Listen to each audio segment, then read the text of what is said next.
আজ থেকে প্রায় 150 বছর আগের ঘটনা। বিশাল বড় জাহাজের মধ্যে এক তরুণ যুবক খুব চিন্তা ভাবনা করতেছে। তার চিন্তা হচ্ছে যে পড়াশোনা তো শেষ, সামনে চাকরি বাকরি হবে কিনা, কি করব, ক্যারিয়ারের অবস্থাটা কোন দিকে যাবে।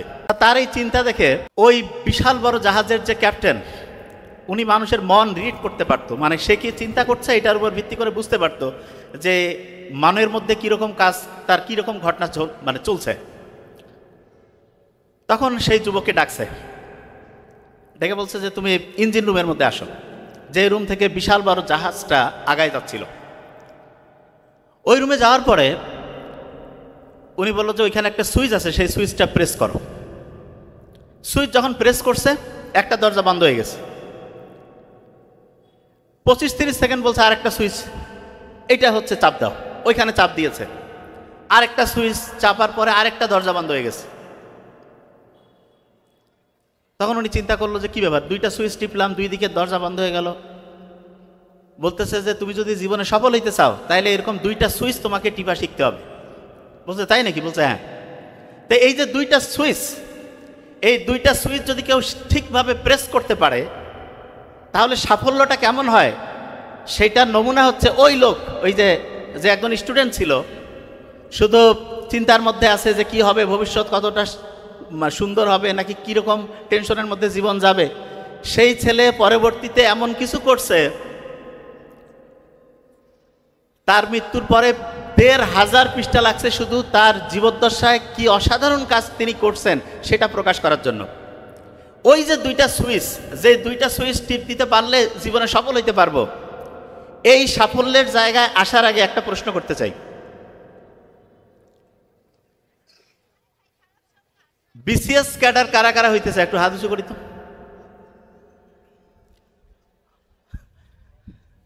সো নাইস, হাত নামাই। আজকে ফজরের নামাজের সময় হিন্দু হোক মুসলমান হোক ভোর 5টার দিকে ঘুম থেকে উঠছি কারা কারা সত্যিকার অর্থে হাত উঁচু করি। ও সো ফাইন।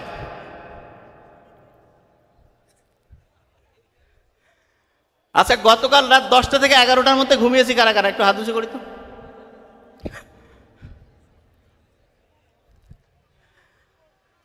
আপনারা লিখে ফেলেন, যদি এইটাই সত্যি চিত্র হয় তাহলে যারা যারা হাত তুলেছেন প্রত্যেক ক্ষেত্রেই প্রত্যেকের মনের যে চাওয়া অফিসার হওয়া বা যেটাই হইতে চায় সে অবশ্যই হয়ে গেছে ইনশাল্লাহ।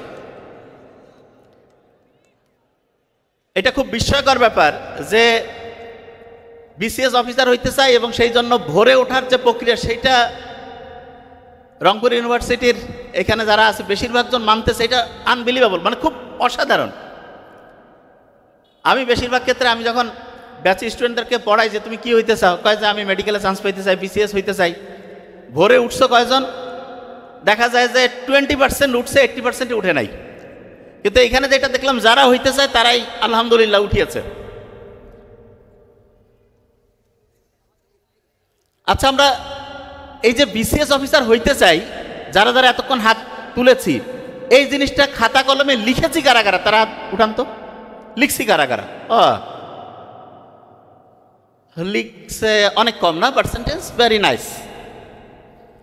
আচ্ছা, এই বিসিএস অফিসার হওয়ার জন্য কি কি করব সেইটার প্ল্যানটা লিখছে একদম ডিটেইলস, এটা কারা কারা হাত উঁচু করেন তো।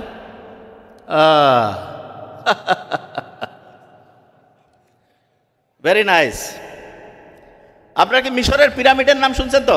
আসবো এই জায়গায়। মিশরের পিরামিডের ওইখানে লেখা আছে যে পরের যে প্রজন্ম আসবে সেই প্রজন্ম আমাদের চেয়ে খুব দুর্বল হবে। মিশরের পিরামিডের ভিতরে একটা বক্সের মধ্যে একজন একটা ডায়েরি পেয়েছে, সেই ডায়েরির মধ্যে লেখা যে পরের প্রজন্ম যারা আসবে খুব দুর্বল হবে। তা পরের প্রজন্ম যারা আছে তারা কিন্তু দুর্বল হয় ব্যাপারটা মোটে এরকম নয়, বরং যেটা হয় 16কে 2 দিয়ে ভাগ করলে কত হয়? 16কে 2 দিয়ে ভাগ করলে 8। তাই একজন বলছে যে ভাই আমাকে তো যে হিসাবটা দিয়েছে সেইখানে হচ্ছে যে 8 টাকা। আরেকজন বলছে আমাকে 16কে 2 দিয়ে ভাগ করে ওই টাকা নিতে বলছে। 8 টাকা নেওয়া, 16কে 2 দিয়ে ভাগ করে 8 টাকা নেওয়া, সরাসরি 16 থেকে ভাগ দিয়ে 8, এমনিতে 8, একই কথা। ঠিক তেমনি করে পরের যে প্রজন্ম আসে তারা যে দুর্বল হয় এইটা আসলে প্রত্যেক প্রজন্ম আজ থেকে 5000 বছর আগের থেকে মনে করতেছে তার পরের প্রজন্ম দুর্বল, তার পরের প্রজন্ম দুর্বল, তার পরের প্রজন্ম দুর্বল। এইটা মানুষের একটা প্রথম থেকে মানুষের মধ্যে একটা ধারণা যে আমার সন্তান দুর্বল হবে। এই ধারণাটা বংশ পরম্পরায় হচ্ছে আস্তে আস্তে আস্তে আস্তে আস্তে আস্তে আগে আসছে। কিন্তু আমরা যেটা গবেষণা করে দেখি সেটা হচ্ছে পরের প্রজন্ম দুর্বল হয় না, পরের প্রজন্ম আগের প্রজন্মের মতোই হয়। এবং সেইটা যে ঠিক, এইখানে যখন আমি হাত তুলতে বলেছি, আজ থেকে প্রায় 70-80 বছর আগের ঘটনা। হার্ভার্ড ইউনিভার্সিটিতে এরকম একটা প্রোগ্রামের মধ্যে হাত তুলতে বলছিল। তা হার্ভার্ড বিজনেস স্কুল তো অসাধারণ, সেইখানে হাত উঠাইতে বলছে যে তোমরা কারা কারা জীবনে সফল হইতে চাও। সবাই হাত তুলছে যে আমরা হইতে চাই। তারপরে বলছে যে ঠিক আছে তোমরা কারা কারা জীবনের লক্ষ্য নির্ধারণ করছো। মোটামুটি সবাই বলছে লক্ষ্য আছে। কারা কারা লিখছো, লিখছে দেখা গেছে 8 থেকে 10%, ডিটেলস লিখেছো 3 থেকে 4%। তো এখানেও আমরা যে পার্সেন্টেজটা দেখছি, ডিটেলস লিখছে 3 থেকে 4%। এবং যখন কেউ একটা জিনিস হতে চায় সেটা তখন লিখে ফেলে, লিখলে লাভটাকে এটা অনেকে বুঝতে পারে না। আমিও চিন্তা করতাম যে রেটিকুলার অ্যাক্টিভেটিং সিস্টেম অন হয়, এই জন্য বোধহয় লেখার লাভ আছে। এই 5-7 দিন আগে একটা আর্টিকেল পড়লাম, অবাক হয়ে গেছে। কি সেটা? একজন ধরা যাক যে কম্পিউটারে লিখতেছে,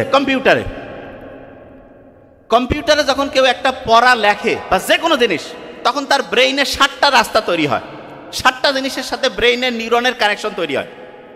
আর ওই জিনিসটাই কেউ যখন কলম আর খাতা নিয়ে হাত দিয়া লিখতে থাকে, তখন 100টার বেশি রাস্তা চালু হয়ে যায়। বুঝে নাই? তার মানে আমি যখন একটা জিনিস কম্পিউটারে লিখছি তখন 7টা, অনলি 7টা রাস্তা, 7টা কানেকশন ব্রেইনের একটা নিউরনের সাথে অন্যদের হয়। আর ওইটা যখন আমি লিখে ফেললাম তখন 100টার বেশি রাস্তা চালু হয়ে যায়।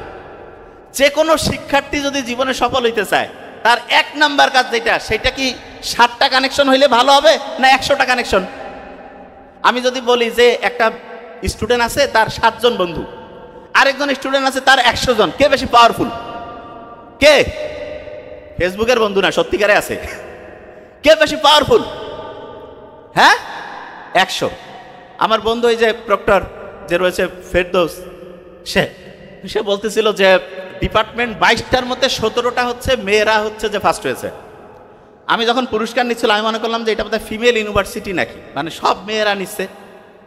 তা বললো যে না, ডিপার্টমেন্টের মধ্যে 22টার মধ্যে 17টা হচ্ছে মেয়েরা হচ্ছে চ্যাম্পিয়ন হয়েছে। মেয়েরা যে চ্যাম্পিয়ন হয়েছে ওদের বুদ্ধি কি খুব বেশি এরকম? এই কারণে ছেলেরা এখন বেশিরভাগ জনে, আজ থেকে 15-20 বছর আগে বইয়ের মধ্যে লেখা ছিল যে মেয়েদেরকে কোঠা দিতে হবে। বিশ্বাস করো, যেইভাবে দিন আগাচ্ছে ছেলেদেরকে কিছুদিন পর লিখতে হবে আমাদের কোঠা চাই। ভয়ঙ্কর। এবং আমি তো দেখছি মেয়েরা যতটা উৎসুক শ্রোতা হয়, যতটা অ্যাটেনশন দিয়ে শুনতে থাকে, ছেলেদের অ্যাটেনশন দেওয়ার ক্যাপাসিটি বেশিরভাগ জনেরই ধ্বংস, শেষ। আচ্ছা, অ্যাটেনশন বানানটা ইংরেজি প্রথম কি বর্ণ দিয়া? তারপরের বর্ণটা কি? ডাবল টি এর মধ্যে প্রথমটা টি না? ওকে, এই 2টা বর্ণ খেয়াল রাখতে হবে, অ্যাট, এ এবং টি। মেয়েদের ক্ষেত্রে বেশিরভাগের মাথায় এখন আলফা ফ্রিকোয়েন্সি তৈরি হয়। আলফা মানেটা কি? মেয়েরা শান্ত, শিষ্ট, ধৈর্যশীল। ছেলেরা হচ্ছে, হ্যাঁ, দুনিয়ার আন্দোলন সফল করার জন্য আবু সাইদের মতো অসাধারণত্ব দরকার আছে, ওইটা ঠিক আছে। এবং ছেলেরা অসাধারণত্ব দেখিয়ে একটা জাতিকে মুক্ত করছে, ওকে ফাইন। কিন্তু পড়াশোনার ক্ষেত্রে ফাইটিং করলে কিন্তু হবে না। পড়াশোনার ক্ষেত্রে স্থিতিশীল ব্রেইন লাগবে, মানে ব্রেইনটাকে ঠান্ডা রাখতে হবে। ব্রেইনটাকে ঠান্ডা রাখার জন্য 1 নাম্বার জিনিস যেটা দরকার আছে, নাম্বার 1, সেইটা হচ্ছে ব্রেইনটাকে হচ্ছে ঘুমাইতে দিতে হবে। যে ভাই ব্রেন কি ঘুমায়? না, ব্রেন আসলে ঘুমায় না। যখন আমরা ঘুমাই তখনও ব্রেন জেগে থাকে। তবে একটা ইন্টারেস্টিং ঘটনা ঘটে, যখন আমরা ঘুমাই তখন ব্রেন পরিষ্কার হয়। যে ভাই এটা কি বলেন? হ্যাঁ, সারাদিন ব্রেন প্রচুর কাজ করে। সবচেয়ে বেশি কাজ হয় যখন আমরা চোখ খুলে রাখি, তখন প্রচুর কাজ করতে হয়। যত চোখ খুলে রাখবো তত বেশি কাজ করতে হয়। এবং ব্রেন তখন প্রচুর পরিশ্রম করে। যখন চোখ বন্ধ করলাম 80% ব্রেন রিল্যাক্স। যখন আস্তে আস্তে ঘুমাই গেলাম তখন ব্রেইনের যে সেলগুলো আছে ওরা 24 ঘন্টায় কাজ করে। কিন্তু কি কাজ করবে তখন? তখন তো কোনো কাজ নাই। তখন ওরা একজন আরেকজনের সাথে মিটিংয়ে বসে পড়ল যে আমরা এখন সারাদিন যে কাজগুলো হয়েছে, এই যে আবর্জনাগুলো তৈরি হয়েছে, এগুলো আস্তে আস্তে আস্তে আস্তে পরিষ্কার করব। এই যে আবর্জনা যে পরিষ্কার করার যে ব্যাপারটা আছে, এইটা রাতে যখন ঘুম ঠিকভাবে হবে তখন হবে। কিন্তু একটা ইন্টারেস্টিং জিনিস আছে, ওদের আবার ঘুমের সাথে ঘড়ির একটা সম্পর্ক আছে। ওরা ওই ঘড়িতে টিক টিক টিক টিক করে চলতেছে, ঠিক মাগরিব যখন হইল তারপর থেকে ওরা জানে যে আগামী দিনের জন্য আমাদেরকে রেডি হইতে হবে। এশা হয়ে গেল, আস্তে আস্তে অন্ধকার হচ্ছে। এরপরে ব্রেন কি করে, ব্রেইনের যে সেলগুলো আছে ওরা চিন্তা করে যে আমরা ঘুমাবো। মানে ঘুমাবো মানে যেই লোকের শরীরে সে আছে এই লোকটা ঘুমাবে। চোখ বন্ধ না করলে তো সে তার পরিষ্কার করার যে কার্যক্রম সেটা শুরু করতে পারতেছে না। সে অপেক্ষা করতেছে 9টা, 9:30, 10টা, ঘুমায় গেল, লাইট অফ হয়ে গেল, বাস ওরা সব অ্যাক্টিভ হয়ে গেল। ব্রেনের প্রত্যেকটা সেল মিটিং টিটিং করলো কোন কোন জায়গায়